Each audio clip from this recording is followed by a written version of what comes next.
Hello, Bwana Yesu asifiwe. Bwana Yesu asifiwe. Ujambo. Nawasalimia sana tena. Nimerudi nikisema kwamba niko na jambo tatu tu nataka kulizungumzia kupitia vijana wetu na wazazi wetu within our surrounding areas, within our environments, within our communities.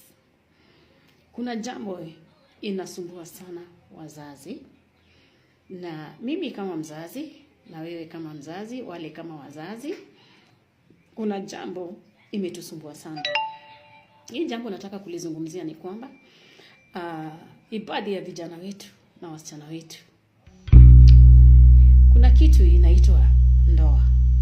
Na ndoa ni kitu mzuri sana. Kuolewa ni kitu nzuri sana. Manake Biblia inasema kila mtu akuwe na wake na ni wake na ni wake. Ukuwe na mume na ni wako. Ukuwe na mke na ni wako. Sio mke wa mtu mwingine, sio bwana wa mtu mwingine. Lakini sisi watu wanakosa kuelewa. Na watu hawaelewi na tutaki kuelewa. Nazungumzia hili jambo kwamba kuna kitu ambaye ina sabotage sisi kama wazazi. Inaghadhabisha wazazi. Ya? Wazazi wa vijana, wazazi wa wasichana.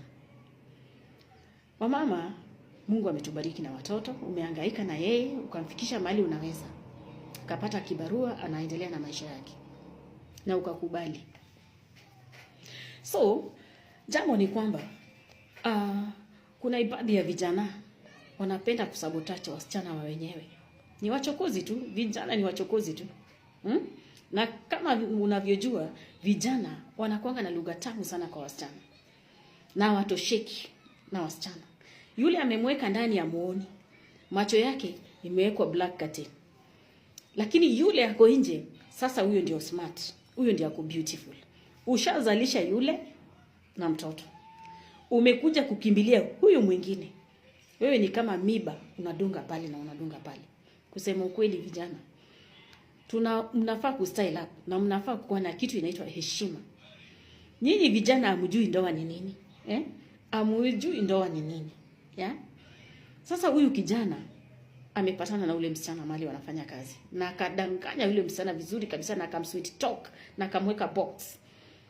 Mimba ikapatikana pale, ujauzito. Huyu msichana anataka kuzaa wakati imefika. Kaambia kijana, fanya hivi. Tafuta nyumba, naomba sasa tuishi pamoja kama wazazi na tuanze kulea. Kijana akafurahi akasema, anatafuta nyumba. Kutafuta nyumba ni kukupeleka kwa ndugu ya kijana. Elder brother akakuweka hapo. Ameenda.